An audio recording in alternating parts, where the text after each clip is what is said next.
Hello, this is Jackie Cohen, and for the next hour, I'll be reading from the Monday, August 17th issue of the Democrat Chronicle on the Niagara Frontier Radio Reading Service. Fourth defendant admits guilt in Nordquist case. Sage pleads to murder, kidnapping charges. A fourth defendant charged in connection with the torture and killing of 24-year-old Sam Nordquist has pleaded guilty. Kyle Sage, 35, pleaded guilty August 14th in Ontario County Court to second-degree murder and second-degree kidnapping in connection with Nordquist's death. Nordquist's body was found in Yates County in February 2025. Under the plea agreement, Sage waived his right to appeal and will remain in custody. He faces a sentence of 40 years to life in prison in the New York State Department of Corrections. Sage is the fourth defendant to plead guilty in the case. 3 other defendants are awaiting trial. Precious Arzuaga, 40, whom prosecutors have described as the ringleader, pleaded guilty to all 10 charges against her in June. Emily Motaika, 20, pleaded guilty to second-degree murder and second-degree kidnapping in June, and Jennifer Quijano pleaded guilty to 8 charges in July. First Assistant District Attorney James Nobles and Sage's upcoming trial date, which had been scheduled for late August, along with significant evidence, turned over to the defense in July, may have influenced Sage's decision to accept the plea agreement. We saved the taxpayers and the family the expense and difficulty of a lengthy and complicated and difficult trial, Nobles said outside the courthouse. We're very pleased with the outcome when someone pleads guilty to murder and kidnapping and is getting 40 years to life in prison. We are satisfied with that. Sage is expected to return to court in November for sentencing. However, like his co-defendants, Arzuaga and Quijano, Sage could face additional legal proceedings as federal authorities continue investigating the case. Sage's federal defense attorney, Avik Ganguly, said the federal investigation remains ongoing and no federal indictment or charges have been filed. Ganguly said federal prosecutors could pursue charges that carry the possibility of capital punishment, although it remains unclear what specific charges, if any, could be filed.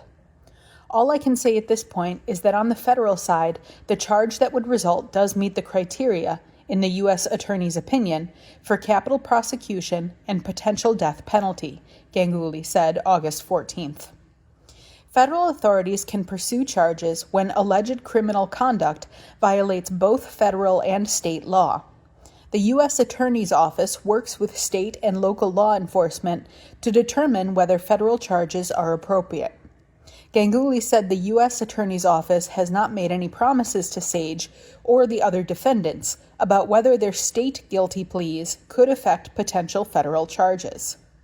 The defense hopes Sage's decision to accept responsibility will be considered when federal prosecutors determine whether to pursue the death penalty, Ganguly said. There is no timeline for when or whether federal charges will be filed. Ganguly said the ultimate decision on a federal death penalty prosecution would be made by the U.S. Attorney in Washington. Sage's sentencing hearing is scheduled for November. Arzuaga and Quijano are scheduled to return to court in September for their sentencing hearings. No sentencing date has been set for Motaika. Thomas Eves, Kimberly Sochia, and Patrick Goodwin, the 3 remaining defendants charged in connection with Nordquist's death, are scheduled to go to trial in early 2027. A family's trip to Niagara Falls went awry and led to ice ordeal. Elvira Benitez Suarez was napping in the passenger seat when she heard a noise and woke up. What she saw on the GPS alarmed her. "What are we doing in Canada?" she asked her husband, Ricardo Chavez, who was driving. They were way off course. Instead of heading to Niagara Falls through the United States, they were in line at the border toll booth. There was no time to think and nowhere to turn around. Benitez Suarez and Chavez did not have legal status in the United States, despite many attempts to become legal residents. But they had lived in the country for 35 years. first in Illinois and for the last decade in Wisconsin. They owned a business and had no criminal records. She had 4 U.S. citizen children. None of that was enough. What followed would be a nearly year-long ordeal in and out of federal immigration detention, with Benitez Suarez spending 9 of the next 12 months in jails she described as filthy and loud, and her attorney calling her case one of the most egregious he'd seen in his 16-year career. She and her 2 youngest children are still trying to emerge from the experience. "My whole life collapsed," she said on July 2nd, exactly 1 year after she and her husband were initially detained. "I lost my peace. Many days I couldn't understand how a human being was able to survive in this kind of environment," she said. "To me, it was horrific." Time and again during her years in the United States, immigration policies shifted and seemed to catch Benitez Suarez in the crossfire. President Donald Trump's second term has brought a sense of whiplash with so many new directives accompanying his mass deportation agenda. Earlier this year, the United States was detaining more immigrants than ever before, and Benitez Suarez's case illustrates the grim circumstances numerous detainees have described about being in Immigration and Customs Enforcement custody.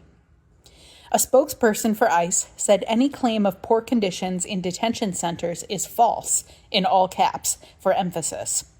All detainees are provided with proper meals, quality water, blankets, medical treatment, and have opportunities to communicate with their family members and lawyers, the spokesperson said in a statement.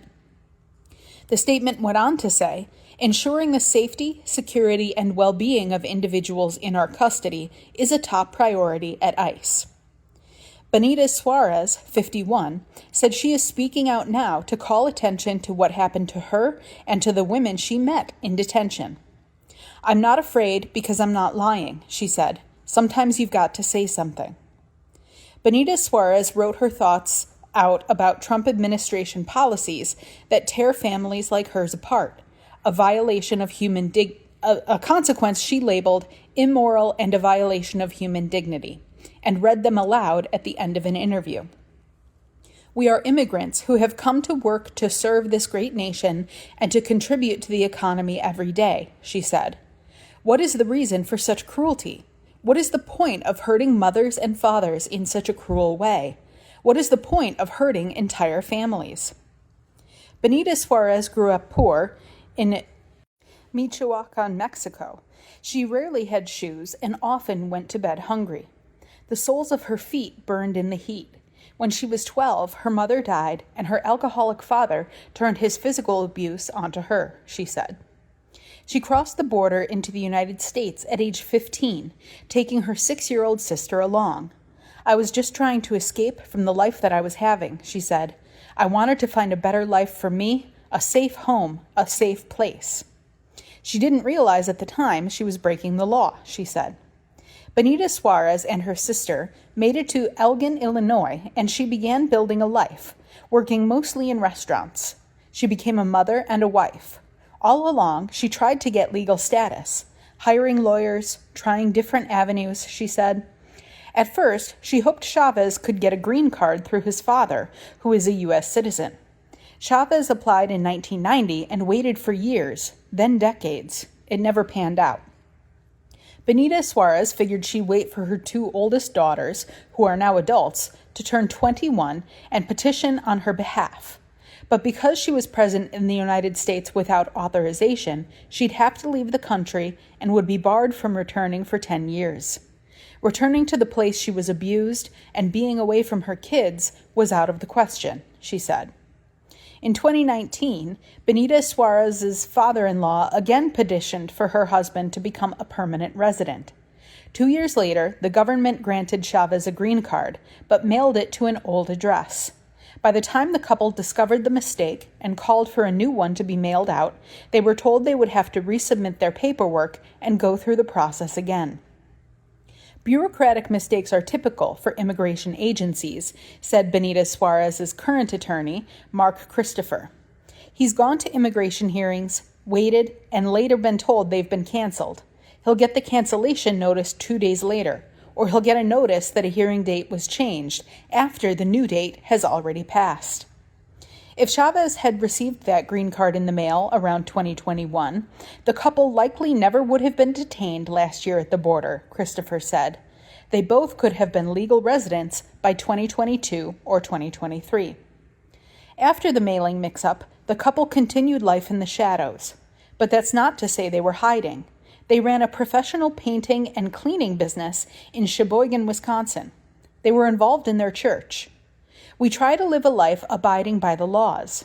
We try to enrich our communities, our churches, Benitez Suarez said. Every immigrant is hoping that one day the law changes and they give us the opportunity to become legal residents. Christopher said he hears from people who say, "She has been here so long, why didn't she get a green card?" People just simply don't understand the process, Christopher said. They don't know how long it takes, they don't know how much it costs, they don't know the bureaucratic process. And for the vast majority of people, there is no avenue for them. It's a cruel, messed up system that needs to be overhauled. Incredulous at conditions. In July 2025, Benitez Suarez, Chavez, and their two children, Natalie, then 12, and Kevin, then 10, began a road trip to Niagara Falls to celebrate their 19th wedding anniversary and the 4th of July. The family loved exploring America by car. The GPS mistake led them to the border toll booth at Port Huron, Michigan. When they explained their situation, Canadian border agents raised the option of asylum, Benitez Suarez said. She declined. "My whole life has been here," she said. In addition to her husband and children, she has 4 grandchildren in the Sheboygan area, plus relatives in Illinois. Chavez swung the car around and approached the U.S. border entry. Benitez Suarez held on to a little hope agents would let them through. They didn't. U.S. border agents had her call her niece, who was behind them in another car, to pick up the children. The couple were placed in separate cells inside the border checkpoint building. Benitez Suarez's cell was tiny, with no windows, and she shared it with 2 other women. She began feeling claustrophobic and, she said, had a panic attack. She was hospitalized overnight, then returned to the cell where she spent 7 days. Is this really how people are kept? She wondered. Is this the water they drink? Is this how it smells? Benitez Suarez and the other women were given foam gym mats to sleep on a dirty floor, she said. She refused to eat much because she suffers from diverticulitis, an inflammatory digestive system condition, and processed foods make her sick. Her initial detention on July 2nd could not have come at a worse time. On July 8th, the Trump administration revoked the ability of immigrants to post bond and leave detention if they proved they weren't a public safety threat or a flight risk. The border agents hadn't put Benitez Suarez in the online detainee locator system before that new policy came down, she said. If they had, her attorney could have requested a bond hearing. Making most immigrant detainees ineligible for bond has been the single most consequential recent change in policy for his clients, Christopher said. Keeping people in custody while they wait months for a decision makes it harder for attorneys to meet with them, prepare them for hearings, and access personal records crucial to their case. Benitez Suarez's first day at a detention center in rural Northwest Ohio, July 9th, was nightmarish. For the first 24 hours, she sat alone in a cell with feces and blood smeared on the walls, she said. It was the worst place that I have seen. I have never imagined how dirty a place can be with a human being inside, she said. I couldn't comprehend what I was doing there, she recalled. I questioned God many times. Her second day in Ohio, she spoke to her oldest daughter on the phone for the first time since being detained. Benitez Suarez mostly cried. After moving to a large room holding 54 women, a mix of ICE detainees and federal inmates, Benitez Suarez barely slept. At the border jail, guards had woken her up at 6 a.m. At the Correction Center of Northwest Ohio, breakfast was served at 4:30 a.m.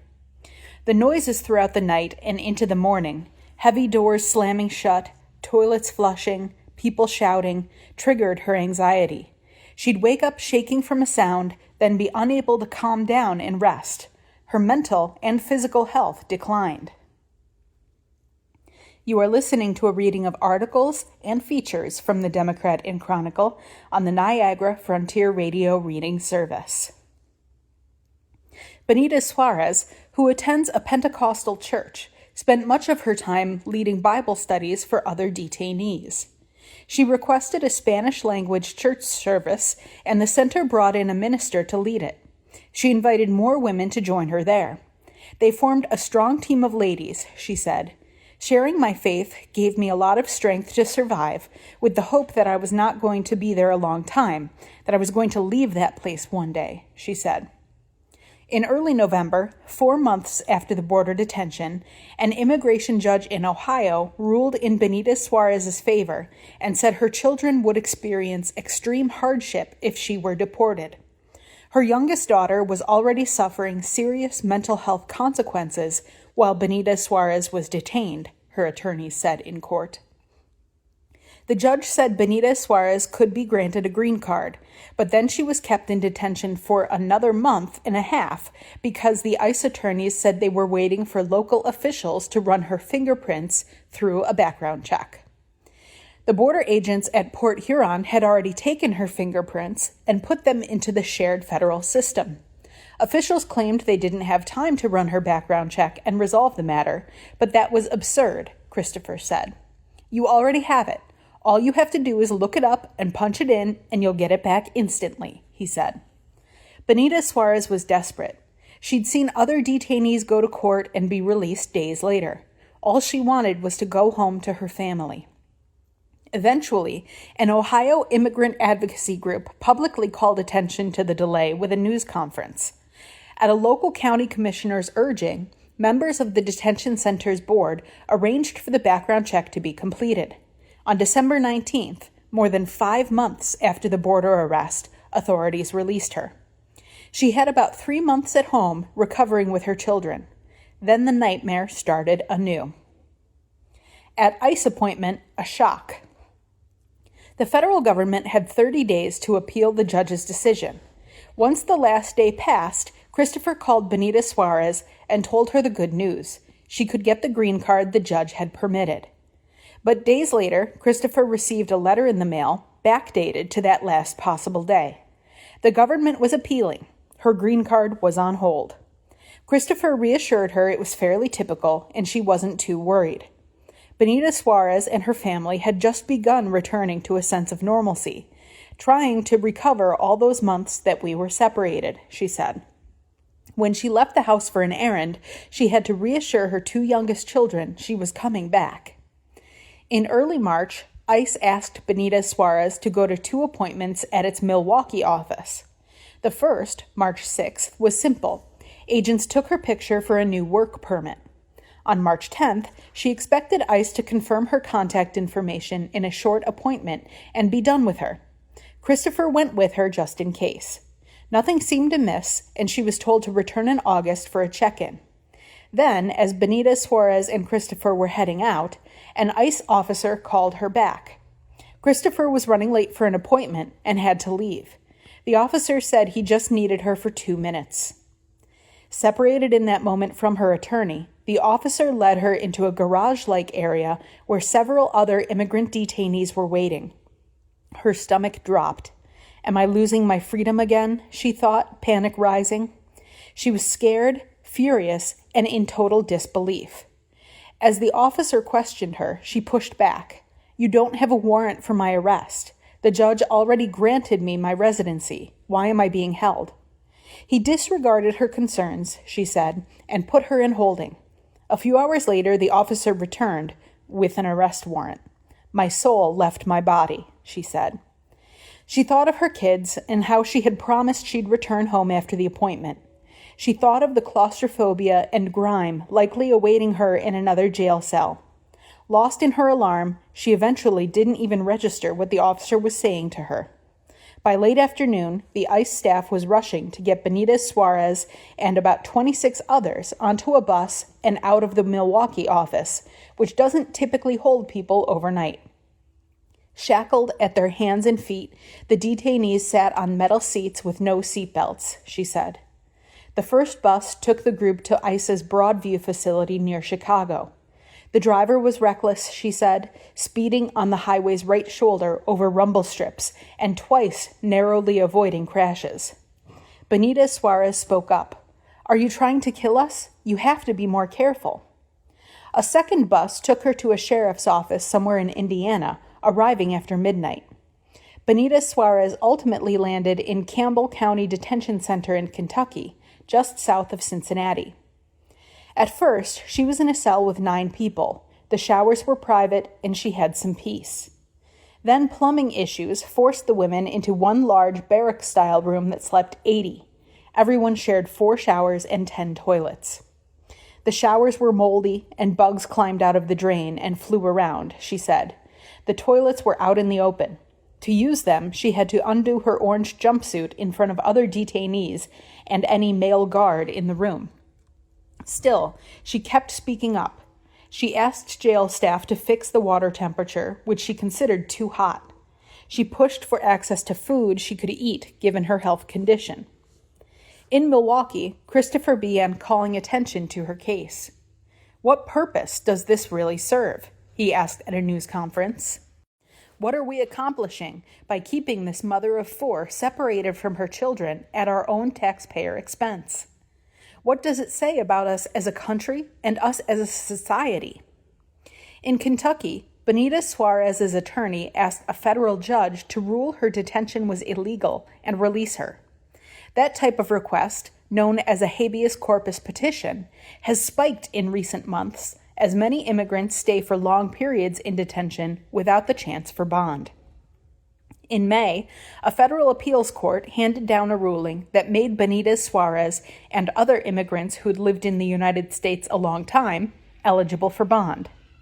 On May 21st, a judge set her bond at the lowest possible amount, $1,500.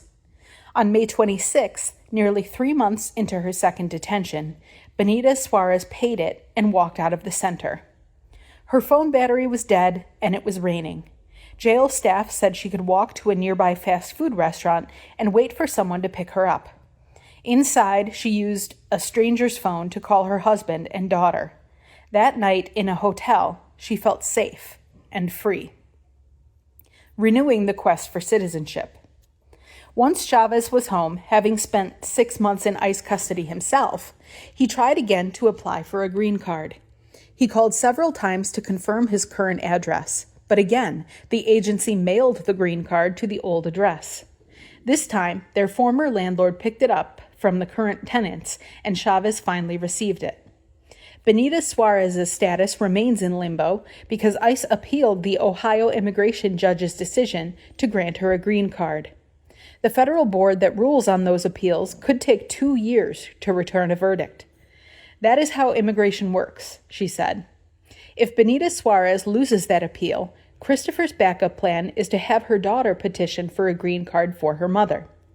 Benita Suarez would have to return to Mexico briefly instead of being barred for 10 years, and she'd re-enter the United States as a legal resident. That route is possible now that Chavez has a green card. She would have to prove her spouse would face extreme hardship without her. Benita Suarez thinks about how the Trump administration said its deportation effort would target criminals. But the vast majority of the women she met were just mothers, she said. Some told her they were still breastfeeding infants when they were separated. Others told her they had to leave children with disabilities. Do they understand the harm that they do to our family, especially for my kids? My kids are the future of America, she said. At church, people asked questions. Many seemed surprised ICE wasn't just arresting people with criminal records. Benita Suarez has tried to make sense of her detention through the lens of her faith. There has to be a reason she was there at that time, getting to know those women, she said. Maybe God had a purpose for her. Every time she eats a meal, she thinks of the food detainees ate. Every time she goes to bed, she thinks of the bunks they slept in. Still, she can't exactly square the experience with the trauma it inflicted on her and her family. As much as she wants to will herself forward, her body hasn't caught up. She hears noises in the night, and they take her mind back to the detention center. Unable to sleep, she gets up, checks on her children, and prays to God, "Heal me." Trump and tax shape governor campaign. President Donald Trump visited Long Island on August 14th, drawing mixed reactions from Nassau County Executive and Republican gubernatorial candidate Bruce Blakeman and Governor Kathy Hochul's campaign. Trump was joined by Attorney General Todd Blanche and FBI Director Kash Patel during his tour of the Nassau County Police Academy and discussed the 2025 FBI crime report's findings. The president previously visited the Empire State in May to support Representative Mike Lawler in his race for re-election in the state's 17th congressional district, an event Blakeman was also present for. I am grateful that President Trump is coming to Nassau County to tour our outstanding state-of-the-art law enforcement facilities and pay tribute to the men and women of our police department, sheriff's department, probation department, and our firefighters for their outstanding efforts to protect our county, state, and country, Blakeman said ahead of Trump's August 14th visit. Blakeman hasn't been shy about his ties to Trump and has had several public appearances with the president in recent months, including during Game 3 of the New York Knicks championship run in June. Trump has also expressed his support for the Republican candidate on numerous occasions, calling him one of the best politicians in the U.S. and a great gentleman who will be a great governor. And while the governor hasn't said anything publicly about the president's upcoming visit, it's something Hochul's campaign hasn't shied away from bringing attention to. Only MAGA all the way Bruce Blakeman could be excited about spending a beautiful summer Friday with Kash Patel and Donald Trump, Hochul campaign spokesperson Ryan Radulevaki said about Trump's visit. Blakeman says he will repeal New York City pied-à-terre tax if elected. While Hochul attempted to avoid blame for New York City's messy rollout of its pied-à-terre tax earlier this week, Blakeman tried to connect the governor to the issue. New York City Mayor Zohran Mamdani announced letters notifying city residents who may fall under the new tax started going out on July 23rd, and a list of properties that could receive the new surcharge was published as well. However, the city said, the vast majority of properties and units listed in the roll will not be subject to the surcharge, which is where issues began to arise. Earlier last week, a Staten Island judge issued a temporary restraining order on the city's pied-à-terre tax launch in response to a lawsuit filed by homeowners, claiming the city mishandled how they identified who would have to pay the tax, USA Today reported. The city immediately filed to appeal the decision, however, which means the rollout can continue until a higher court takes a closer look at it. Hochul told reporters on August 10th that the state is not responsible for the rollout, but knows it has caused a lot of frustration and is very complicated, and says she will encourage City Hall to try and streamline this. Blakeman, however, praised the court's decision and said a temporary pause isn't enough. Hochul and Mamdani's rush to slap New Yorkers with another massive tax has already resulted in a chaotic rollout that will ultimately hurt the middle class, kill local jobs, and drive our tax base out of New York, Hochul's Republican challenger added. The pied-à-terre tax plans to annually charge 1, 2, and 3 family homes valued at more than $5 million, as well as condominium and cooperative units valued at $1 million or more, when owners have a separate primary residence outside of New York City. President Donald Trump said he's working to see if the federal government has any legal right to avert this disaster before it is too late, Blakeman said he would repeal the unfair surcharge if he's elected governor in November. Latest polls show gap between Hochul and Blakeman narrowing. In the latest Siena Research Institute poll published last week, Blakeman has pulled within 10 points of Hochul. In a survey of 811 likely voters, Hochul had a 10-point lead in the poll conducted the first week of August, 49 to 39% over the Nassau County executive, with less than 3 months until Election Day. That's down from a 20-point lead in June, when the poll looked at all registered voters. While this is the closest Blakeman has been to Hochul in this particular poll, the Republican gubernatorial candidate asserted the results didn't reflect the closeness of the race. All of the polls we have seen in the last 2 months have virtually tied with Kathy Hochul. This poll is always off and continues to be off, Blakeman said in a statement. We know and she knows this race is neck and neck, he continued. Kathy Hochul is desperate for people to believe that she is way ahead when she knows that her high taxes, soaring electric bills, and increased crime have made her the worst governor in America. Hochul campaign spokesperson Ryan Redilevaki also responded to the poll's findings on August 12th. The difference in this race is crystal clear. Governor Hochul has put money back in New Yorkers' pockets at every opportunity, invested billions in public safety, and stood up against Donald Trump's endless attacks on this state. MAGA all-the-way Bruce Blakeman, who's literally campaigning with Trump himself, jacked up property taxes and let violent crime spike to decade highs on his watch. And that's what we continue to see voters respond to, he said. You are listening to a reading of articles and features from the Democrat and Chronicle on the Niagara Frontier Radio Reading Service. Foreclosure suit targets downtown Windham.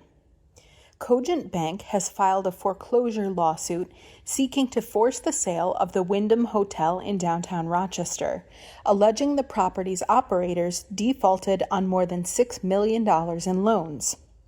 The operators of the hotel, Horizon Edge Hospitality and Horizon Edge Capital, secured a $5 million small business loan and $850,000 conventional loan for renovations to the hotel.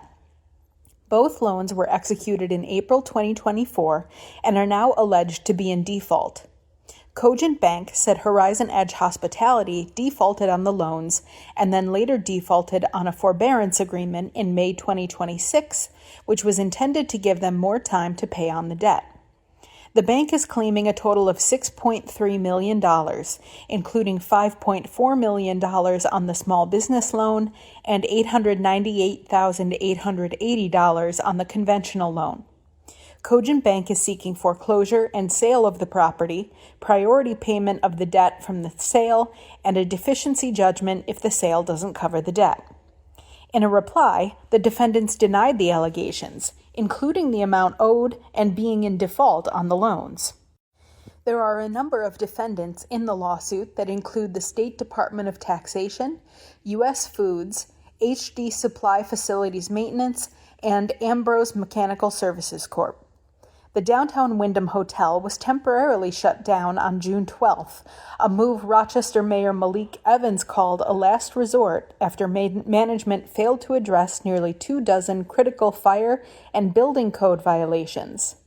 The hotel owner, Nayan Patel, said an outside hotel management company hired to run the property didn't do their job.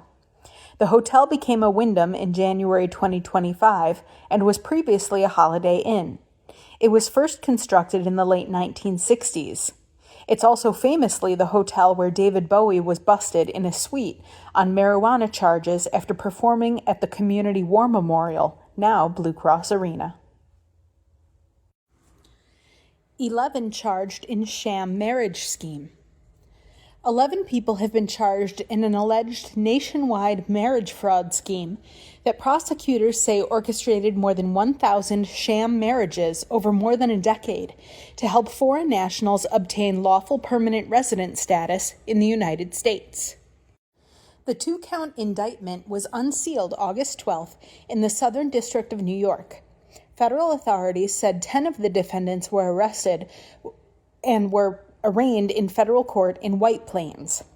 According to prosecutors, the network was based primarily in New York City, but arranged sham marriages across the United States and overseas, including in Connecticut, Massachusetts, Pennsylvania, Kentucky, Tennessee, Georgia, Florida, Vanuatu, and China. Foreign nationals allegedly paid facilitators as much as $100,000 for sham marriages and assistance obtaining lawful permanent resident status, commonly known as a green card. U.S. citizens who agreed to participate allegedly received as much as $30,000. New York residents charged. The defendants include Sigrid Citino, 32, of Peekskill, Erica Johnson, 43, of Ossining, Amy Cheng, 72, of Brooklyn, Xiao Mei Chen, 64, of Queens, Christine Liu, 52, of Queens, Jingyan Yi, 43, of Staten Island, Zhao Yan Chen, 48, of Brooklyn, Gang Zheng, 61, of Queens, Anthony Cheng, 47, of Staten Island, Michelle Duenas, 35, of Staten Island, and Angela Duenas, 26, of Staten Island. Prosecutors allege elaborate immigration fraud. The indictment alleges the network operated from at least 2016 through July 2026 and primarily arranged marriages between Chinese nationals and U.S. citizens. Prosecutors said facilitators identified foreign national customers and recruited U.S. citizens willing to participate in sham marriages. Assistants allegedly prepared immigration paperwork and helped submit fraudulent applications to U.S. Citizenship and Immigration Services. The operation also allegedly relied on recruiters and other participants to make the marriages appear legitimate. Recruiters could receive commissions of up to $5,000 for each U.S. citizen they recruited. Prosecutors said the network is believed to have generated tens of millions of dollars from foreign nationals seeking permanent residency in the United States. Couples allegedly staged evidence to appear legitimate. According to the indictment, some participants met for the first time shortly before obtaining a marriage license or participating in a wedding ceremony. Prosecutors allege the defendants arranged staged wedding ceremonies and photographs intended to make the marriages appear legitimate. Participants also allegedly created joint financial and utility accounts, filed joint tax returns, and obtained insurance policies to manufacture evidence of genuine relationships. The indictment further alleges participants were coached on how to answer questions from immigration officials and concealed the fraudulent nature of their relationships. Authorities said the scheme resulted in hundreds of fraudulent green card applications and supporting documents being submitted to USCIS.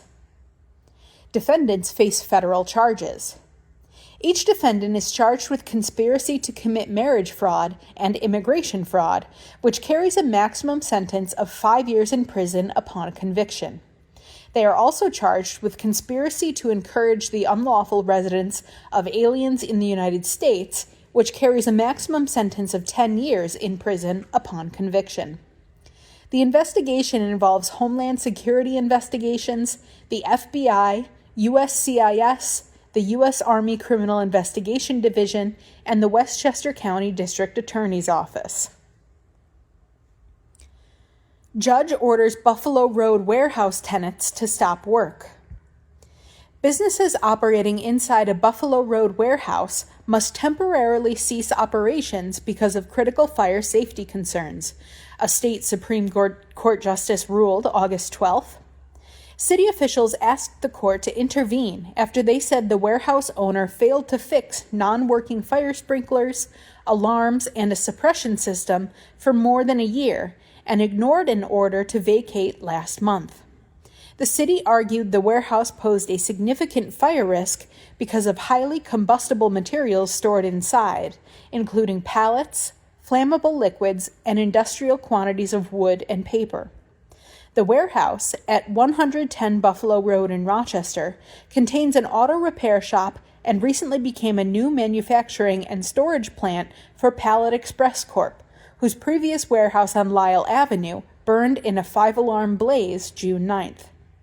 Warehouse owner John Trickey told the Democrat Chronicle this week the repairs were complete and he was just waiting on a third-party inspection to certify the system is fully operational.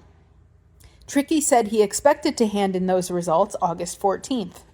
The sprinkler system is up and running, he said. The alarm is up and running. In a court order dated August 12th, State Supreme Court Judge Kevin Naska ordered the business to cease operations, but allowed them to leave existing materials and equipment on site until a cause hearing August 25th. Medicaid mandate nears for 1.9 million in New York who must work or lose coverage. A new work mandate is looming for about 1.9 million New Yorkers who are enrolled in Medicaid and will have to show they're working or engaged in another activity in order to keep their public health coverage. The State Department of Health plans to notify by September 30th all Medicaid recipients who may be subject to the federal work requirement, which takes effect January 1st. New York has about 6.4 million residents in all who are covered by Medicaid, some of whom are children, senior citizens, and people with disabilities who won't be compelled to work. The requirement was a key part of the One Big Beautiful Bill Act, the giant package of tax and spending cuts that President Donald Trump and Republicans in Congress enacted over Democratic opposition last year. The law's Medicaid changes are expected to cut nearly $1 trillion in federal spending from the program over the next decade. Unless they qualify for an exemption, adults under age 65 who are applying for or renewing Medicaid coverage must show they are working at least 80 hours a month or else be enrolled in school or a job training program or doing volunteer service for those same hours. Among those who will be spared that mandate are people with disabilities and pregnant women. Anyone bound by the requirement who fails to comply will be denied coverage. How is the state rolling out the new Medicaid work requirement?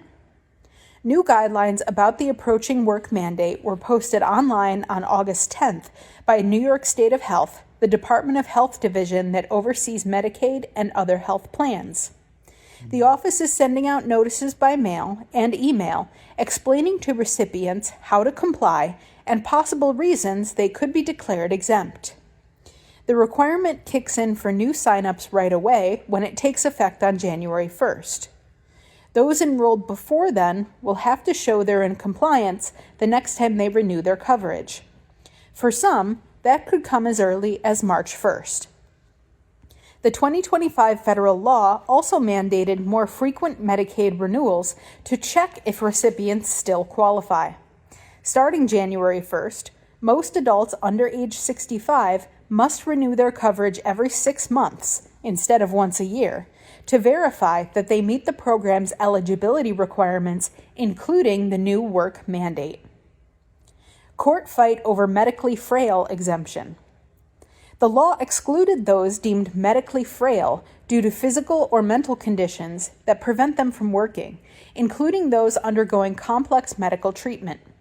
But the Trump administration has set rules for proving that exemption that prompted a lawsuit in June by New York and 24 other states.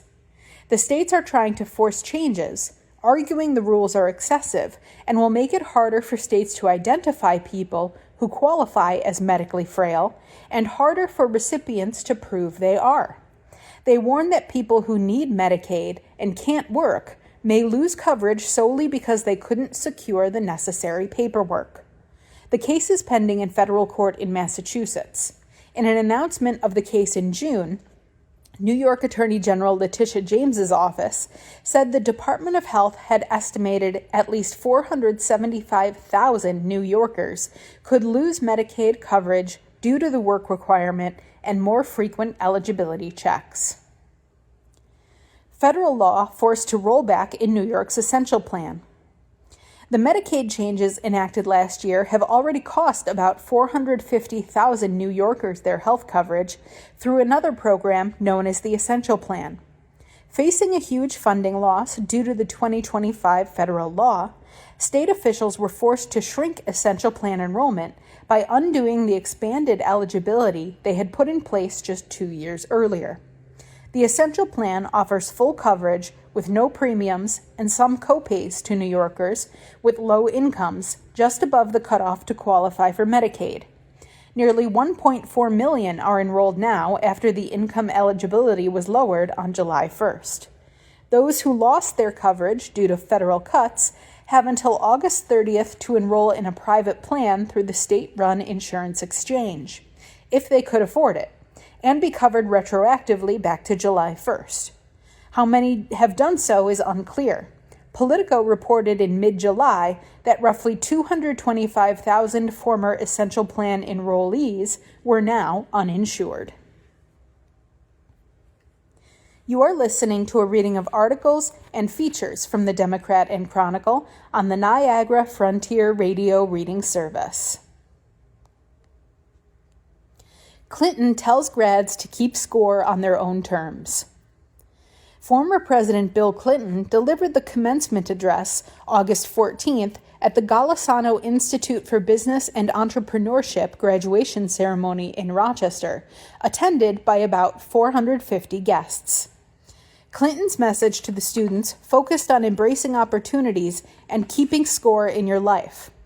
Whatever you do, I wish you every success. But this is one thing you get to define. You are in total control of how you keep score in your life, Clinton said. If you're keeping score in the right way, things will turn out just fine. Clinton is friends with Tom Golisano, the billionaire philanthropist and Paychex founder who established the institute as an alternative to a traditional four-year college education. Golisano also spoke, recalling the time 5 years after Clinton left office that he was invited to lunch at the Clintons' home in Chappaqua. He wants to talk to me why, Golisano recalled at the time. The thought came to me that why had something to do with a dollar sign. Instead, the more ambitious pitch was support for the Clinton Global Initiative, a project bringing together business, government, and civil society leaders to take on pressing challenges. Since then, the initiative has helped over 500 million people in 180 countries.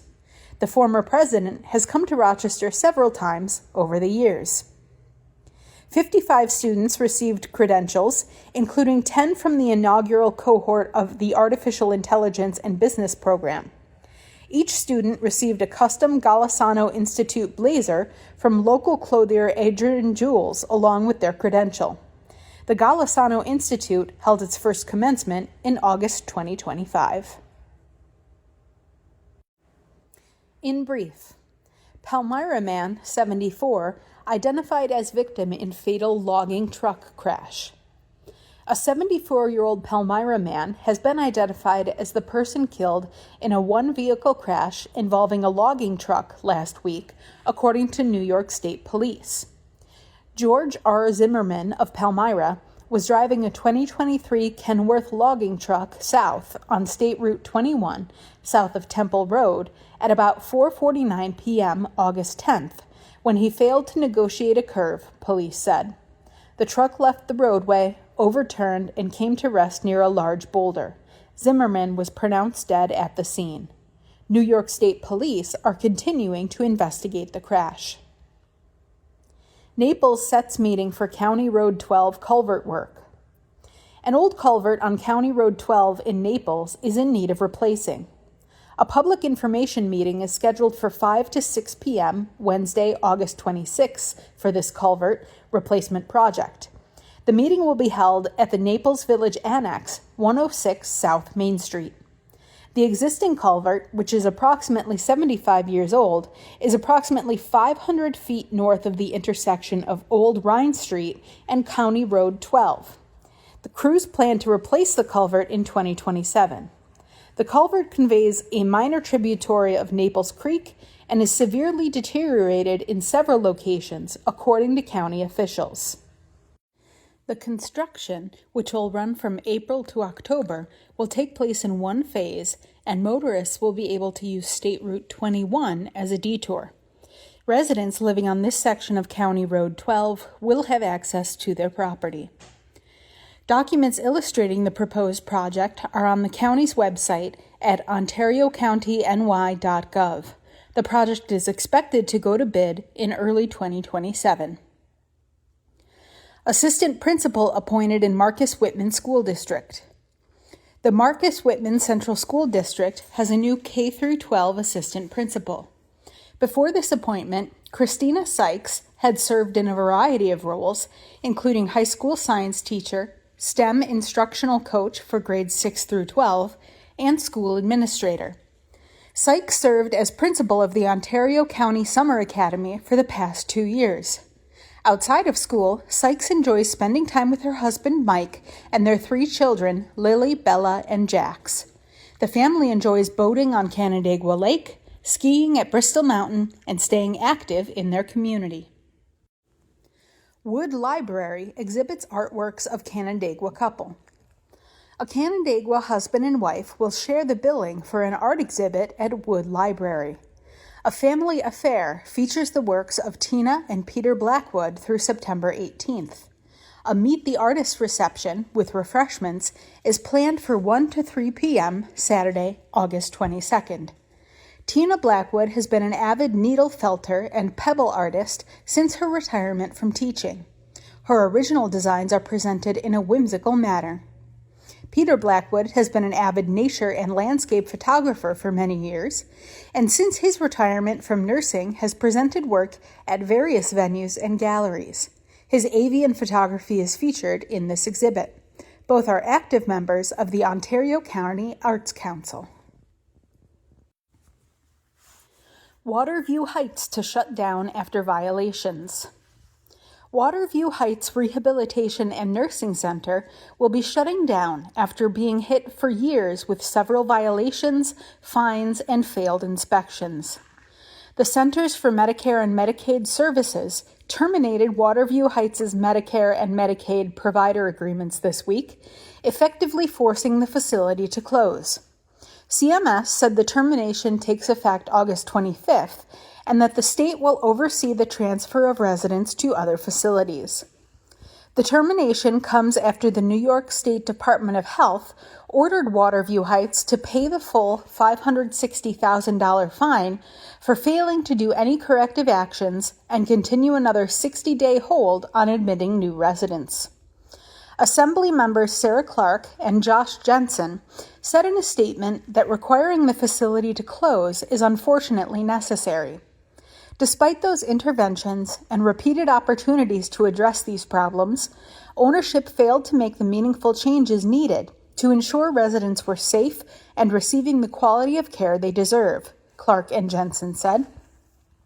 Throughout their time in office, Clark and Jensen said they have heard complaints about the facility from residents and care providers and know at the end of the day the well-being of residents and their families has to come first. We look forward to reviewing the facility's closure plan and working closely with the Department of Health, residents, families, and care providers to make sure every current resident is safely transitioned to a new home where they can receive the care and dignity they deserve, the officials said in a statement. State Senator Jeremy Cooney released the following statement regarding the closure. Our aging population in Monroe County deserves to be met with dignity and care. For years, my office has closely monitored repeated violations at Waterview Heights Rehabilitation and Nursing Center and advocated with the New York State Department of Health to address them. Protecting the health and safety of residents remains a top priority, and I'm grateful to the Department of Health for taking action and ensuring that displaced individuals are transferred to other facilities with care and attention. Waterview Heights Administrator Cheryl East released the following statement. On behalf of our community, we are saddened to report that after 54 years of providing care to those who need it the most, Waterview Heights Rehabilitation and Nursing Center is closing its doors. We want to thank those who have dedicated their lives to our residents and pledge that we will take all the steps necessary to help ensure that our residents and staff alike find new and comfortable homes. Palestinians detail months of militant settler attacks. Families on the outskirts of Kusra, the West Bank village where Palestinian homes have been under siege for nearly a week, said they have faced sometimes deadly attacks by militant settlers for months. The United States wants Israeli Prime Minister Benjamin Netanyahu to publicly condemn settlers who have besieged Palestinians in their homes in the occupied West Bank, U.S. and Israeli officials said August 14th. In Qusra, human rights groups say militant settlers are mounting a concerted effort to seize more land, further eating into territory where Palestinians aim to establish a state. The Israeli police and military did not immediately respond to requests for comment on August 15th. The Israeli military has said soldiers have been deployed in Qusra since August 13th to protect residents and maintain security. Marmar Aouda said he has been forced to erect metal fences around his home and bars on his windows to protect his family from attacks by militant settlers. Next to his home, the words "Death to Arabs" have been spray-painted in Hebrew on a wall. 5 months ago, Aouda said his nephew was shot and killed by a settler in an incident during which his brother was also injured. Israeli media reported at the time that a settler who also served as a reservist had been arrested. Reuters could not determine whether they were charged. The Israeli police and military did not respond to requests for comment on August 15th. I wish I had died at that moment rather than see my nephew die in front of me and my brother get shot, said Aouda, adding that despite filing complaints with the Israeli police, he and his family have received no protection. Aouda said that since the shooting, attacks had continued and that settlers threw stones at his house on August 13th.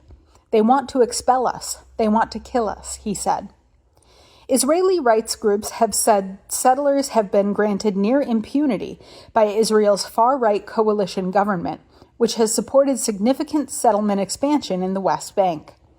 They are very provocatively going and literally taking over houses, said Ezra Brownstein, a researcher for the Israeli rights group Rabbis for Human Rights.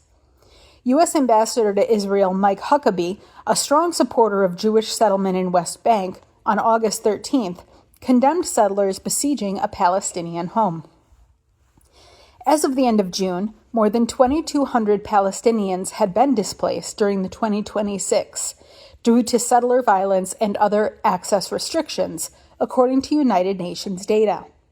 Settler violence has displaced at least 2 families living on the outskirts of Qusra, where a tangled blanket, a few books, and some pictures on the wall are all that remain after Ibrahim Hassan and his family fled their home about a month ago. Settlers and men in Israeli army uniforms entered his house, smashed windows, and beat him in front of his wife and children, said Hassan, adding he had been forced to rent a home elsewhere. The Israeli military did not immediately respond when asked for comment on Hassan's allegations.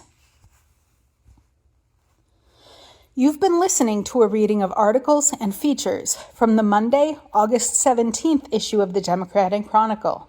Your reader has been Jackie Cohen. Thank you for listening.